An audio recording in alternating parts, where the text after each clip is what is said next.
Welcome, the anointed ones. The day you decide you've had enough is the day everything changes.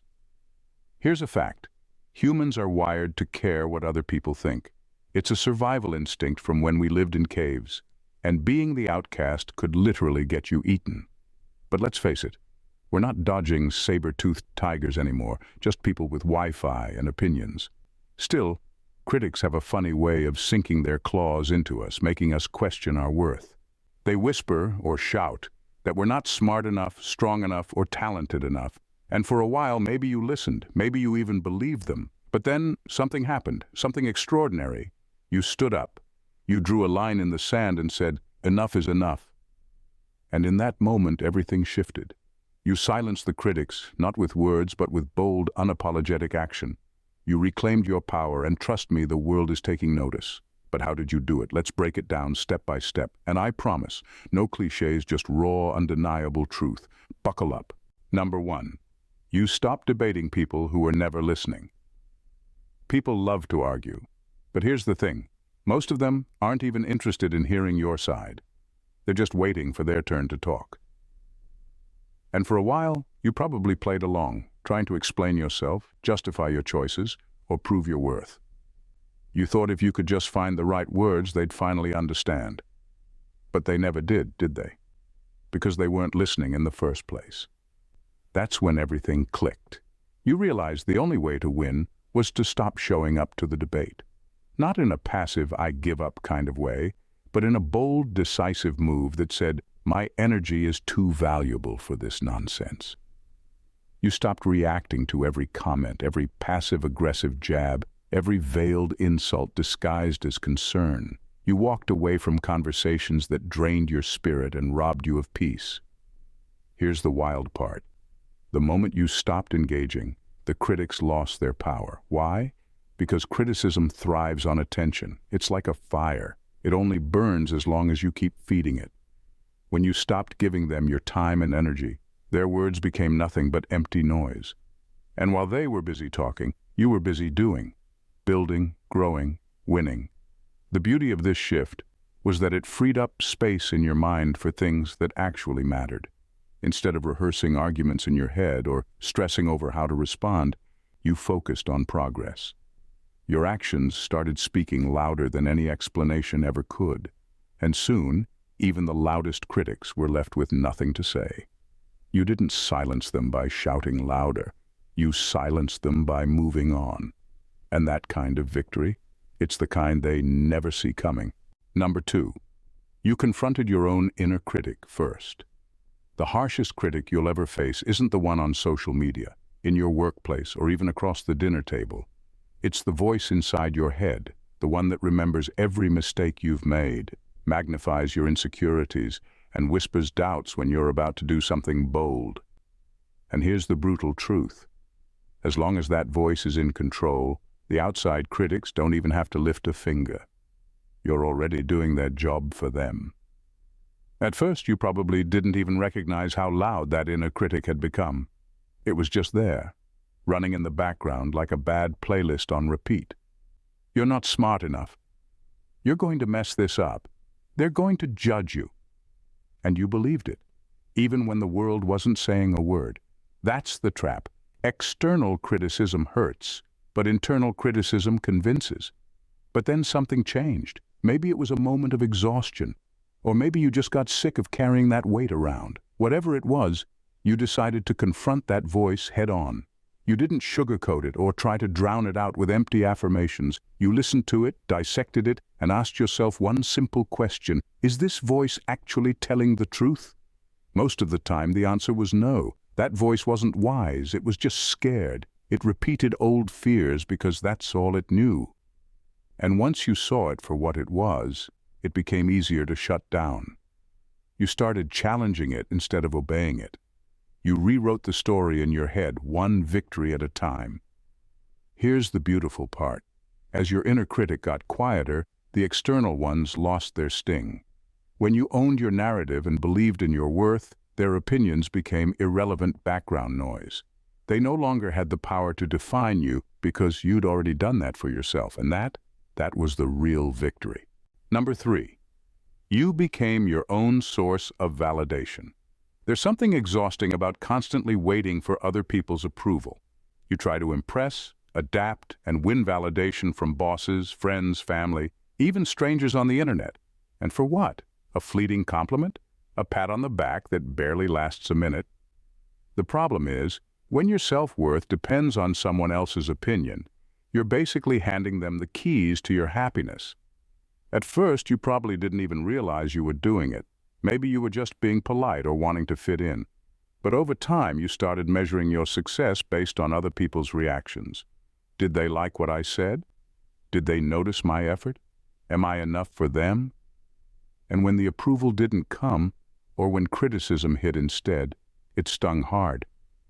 But then came a turning point. Maybe it was a slow realization, or maybe it hit you like a ton of bricks. You'll never win when you're playing for other people's applause. The truth is, some people will never be impressed. Others will like you one day and criticize you the next. You realized that living for their validation was a game rigged against you, so you quit the game. You decided to validate yourself. Instead of waiting for someone else to tell you you did a good job, you looked in the mirror and said it yourself. You celebrated your own progress, even when nobody else noticed. You stopped needing their approval because you gave yourself something far better: genuine self-respect. Here's the crazy part. When you stopped seeking validation, people started giving it anyway. But by then, it didn't even matter. Their praise was nice, sure, but it wasn't essential anymore. Your value wasn't up for negotiation. You knew who you were and what you were capable of. That kind of confidence, it's unshakable. And that's why you took back your power, because you finally realized it was yours to give all along. Number 4, you understood that proving them wrong is still giving them control. There's a trap hidden in the idea of proving them wrong. At first it sounds empowering, fueled by anger and determination. You picture their shocked faces when you finally succeed, rubbing their doubts back in their faces. But here's the problem. When you're focused on proving someone else wrong, they're still in the driver's seat. Your choices, your goals, and even your victories are rooted in their opinions. Whether you succeed or fail, they're still controlling your story. That's when it hit you. True power doesn't come from vengeance. It comes from freedom. You realized that chasing revenge-driven success wasn't sustainable because it kept you tethered to the very people you were trying to escape. Their opinions, even in your defiant efforts to overcome them, were still shaping your decisions. And honestly, they didn't deserve that kind of power over your life. So you shifted your focus. You stopped making it about them and started making it about you. You redefined success, not as a way to silence critics, but as a way to fulfill your own potential and find genuine happiness. You began setting goals that had nothing to do with anyone else's expectations, and everything to do with your own growth. Here's the irony. When you stopped trying to prove them wrong, you naturally did it anyway. But by then it didn't even matter. Their opinions became irrelevant background noise. Your achievements weren't a reaction to their doubt. They were a reflection of your strength, discipline, and passion. And that kind of success? It's far sweeter than any petty revenge. When you stopped giving critics control, you didn't just silence them. You liberated yourself. And that freedom was the ultimate win. Number 5, you leveraged their criticism as a blueprint for mastery. Criticism stings. There's no sugarcoating it. When someone doubts your abilities or tears down your efforts, it's tempting to either lash out or shut down. But here's the secret that most people miss. Buried within every harsh critique is a nugget of truth that can help you get better. You didn't let those stinging words break you. Instead, you dissected them, extracted what was useful, and used it to your advantage. At first, it wasn't easy. It hurt to hear people question your potential or mock your ideas, but instead of taking it personally, you decided to approach it like a puzzle. Why did they think that? Was there any truth in their words, or was it just noise? When there was substance, you made adjustments. If someone pointed out a flaw in your work, you didn't sulk. You fixed it. If they doubted your skills, you sharpened them until there was no room for doubt. And when the criticism was baseless or fueled by jealousy, you learned to discard it without letting it linger in your mind. You became a master at separating constructive feedback from destructive nonsense. That skill alone gave you an edge most people never develop. Over time, their words became your secret weapon. The very insults they hurled at you became a roadmap for your growth. They unwittingly pointed out areas where you could improve, and you leveraged every single one. With each improvement, you left them with less and less to criticize. Eventually, you didn't just silence the critics, you surpassed them. Your mastery spoke louder than their words ever could. And the best part? You didn't need their approval to know you'd won. You had turned their negativity into a blueprint for your success. That's the kind of victory no one can take away. Number 6, you outgrew the spaces where you were not respected. There's a painful truth many people learn the hard way. Not every space deserves you. Whether it's a workplace, a social circle, or even a family dynamic, some environments will never fully appreciate your value. You probably spent time fighting to be seen, proving your worth, and hoping they'd finally understand your contributions. But no matter how hard you tried, it always felt like you were pushing against a wall. One day, you realized something that changed everything. You were never going to win in a room that was built to overlook you. Respect can't be begged or demanded. It has to be freely given. And if people weren't willing to offer that, then it was time to stop wasting your energy trying to earn it. So you made a bold decision. You stopped shrinking yourself to fit into spaces that couldn't contain your potential. Instead of asking for permission to be seen, you sought out new environments where your presence was valued. And when you couldn't find those spaces, you built your own. You created opportunities where your voice mattered and where your contributions were celebrated. The best part? As you grew and thrived in these new spaces, the old rooms you left behind started to look smaller and smaller. You realized how much time you had wasted trying to gain approval from people who were never going to give it. It wasn't that you weren't good enough, it was that they weren't capable of recognizing greatness when they saw it. Outgrowing those spaces wasn't just about finding better opportunities. It was about reclaiming your power. You stopped fighting for scraps of respect and started commanding it naturally by standing tall in the right environments. And in doing so, you didn't just find success, you found freedom. Number 7, you refused to become what they expected. Critics love to put people in boxes. They want you to react, to crumble, or to conform to their narrow expectations. They thrive on predictability because it gives them control. Maybe they expected you to lash out when they insulted you, or maybe they thought you'd give up entirely when things got hard. But you didn't give them the satisfaction. Instead, you chose a path they never saw coming. You refused to be predictable. You didn't let their negativity turn you bitter, nor did you shrink yourself to avoid their judgment. You chose composure, creativity, and courage, a combination that left them speechless. When they wanted you to fit into their mold, you broke it. You pursued ideas that were unconventional, spoke your mind even when it was uncomfortable, and took risks that scared them. And here's the beautiful part. Every time you acted outside their expectations, you took back a little more power. They wanted to define you, but you wrote your own story. They expected you to settle, but you raised the bar. They hoped you'd lose confidence, but you grew bolder with every challenge. The harder they tried to control the narrative, the more you reclaimed it. Here's the thing critics don't understand. Disobedience isn't just about rebellion, it's about liberation. When you stop living by their rules and expectations, you become unstoppable. You're no longer playing their game, you're creating your own. And that's what made your victory so powerful. It wasn't loud or flashy, it was steady, confident, and undeniable. You became someone they couldn't predict, control, or define. And that disobedience, that was your revolution. Number 8, you stopped fighting battles that didn't serve your future. Some battles are loud, messy, and draining. They pull you into arguments, force you to defend yourself, and waste hours of your time, all for a win that's barely worth it. At first, you might have thought you had to fight every single one. Maybe you didn't want to seem weak, or you felt obligated to prove yourself. But here's the thing, not every fight is your fight. And when you're constantly swinging at shadows, you lose sight of the battles that actually matter. There came a moment when you realized this. Maybe it was after a pointless argument that left you exhausted, or maybe it was a pattern you saw unfolding in your life. Whatever it was, you understood that fighting just to be right was costing you more than it was worth. Time, energy, and mental peace. These were resources you couldn't afford to waste. So you changed your approach. You stopped engaging in battles fueled by ego, insecurity, or the need for validation.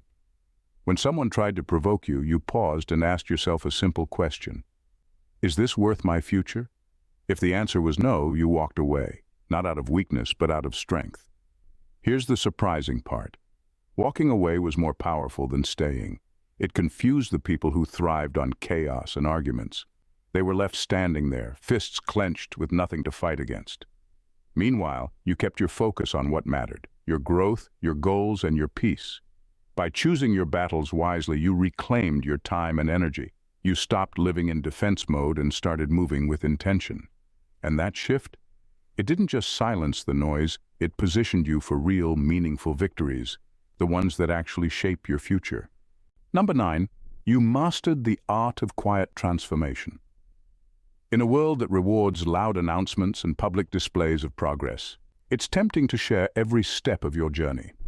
After all, validation feels good. But here's the truth. Announcing your plans is easy. Following through without applause, that's where real strength lies. You chose a different path. You didn't make grand proclamations about what you were going to achieve. You didn't post every little milestone for the world to see. Instead, you got to work. Quietly, consistently, and without fanfare. You focused on becoming better, not just looking better.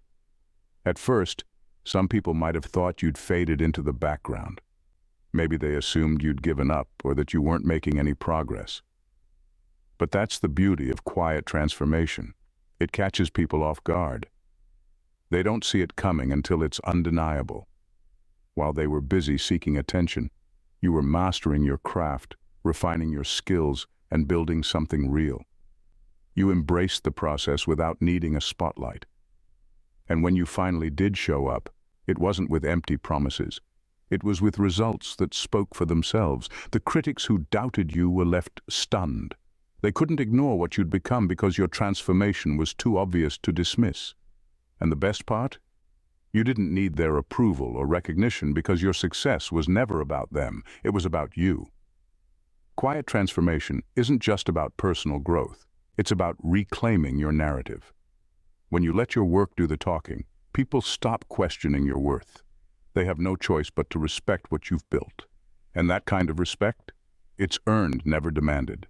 Number 10, you embraced radical accountability. Owning up to your mistakes is one of the hardest things to do. Most people run from it, blame others, or sugarcoat their failures to protect their egos. But here's the truth. When you refuse to face your shortcomings, you hand critics a weapon they can use against you. They thrive on your denial because it makes you look weak and defensive.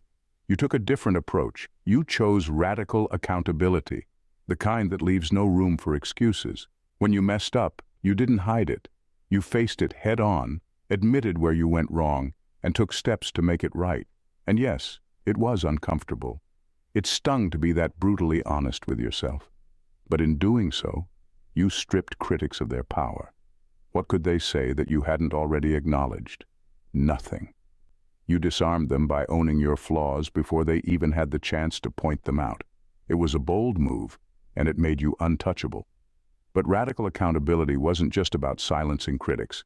It was about growth. By taking responsibility, you created a roadmap for improvement. You learned from your mistakes instead of being defined by them. Each setback became a lesson, and each lesson made you stronger.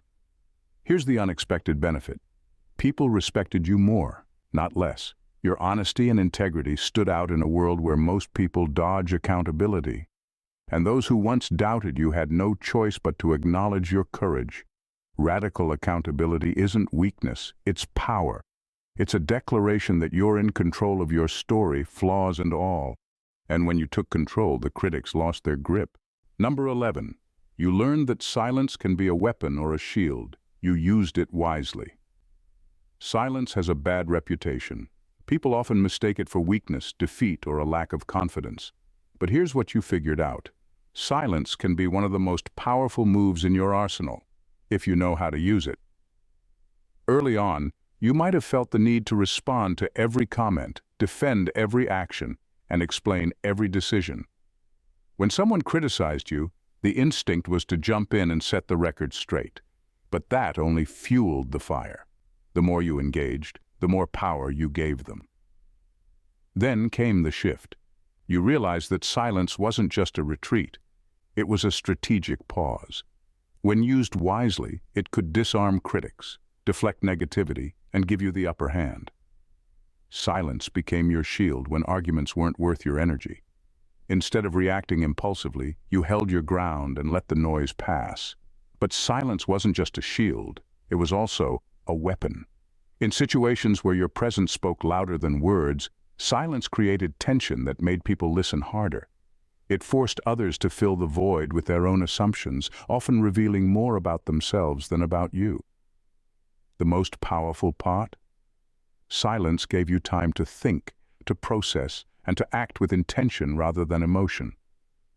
While others were busy talking, you were strategizing.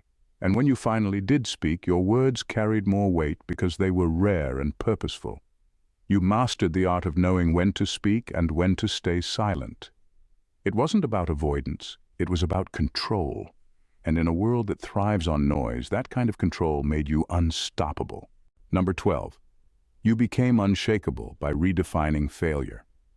Failure has a way of shaking you to your core.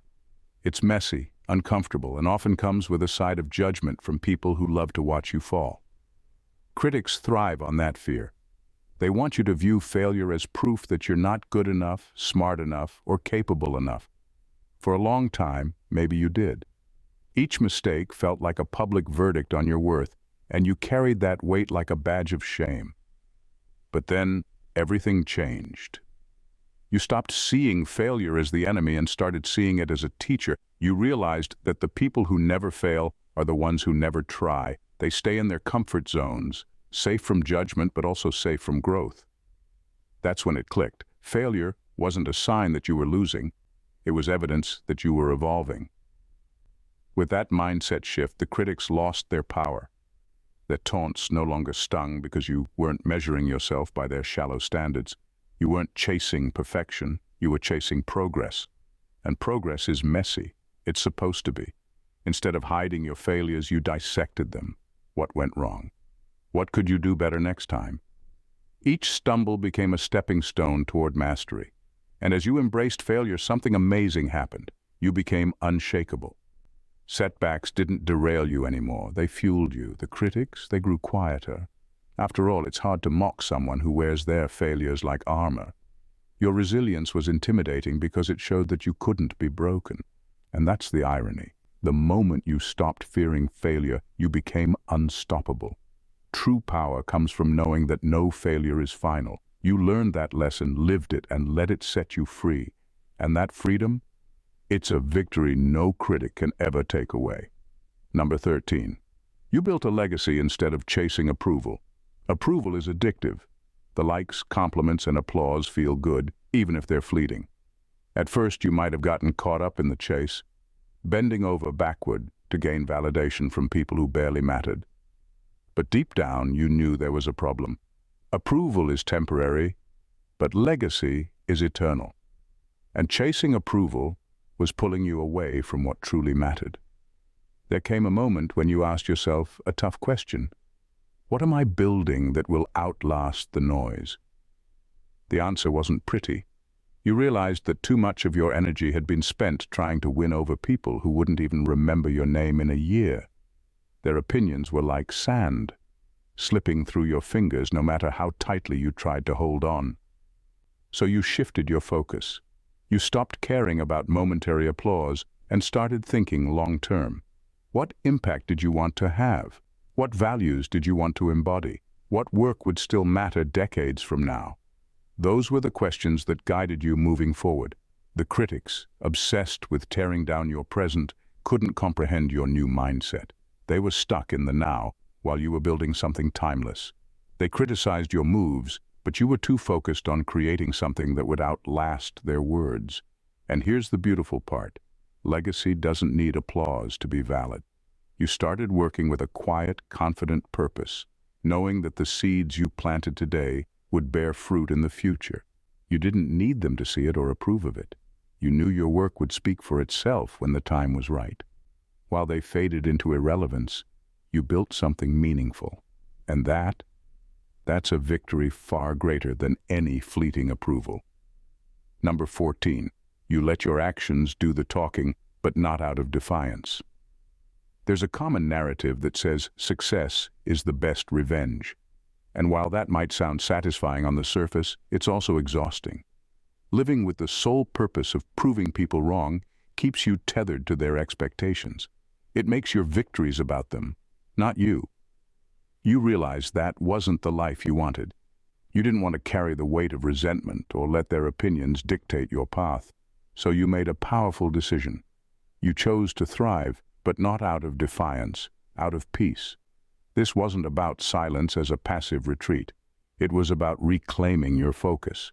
Instead of wasting time crafting the perfect comeback or engaging in petty battles, you poured that energy into your growth, your craft, and your happiness.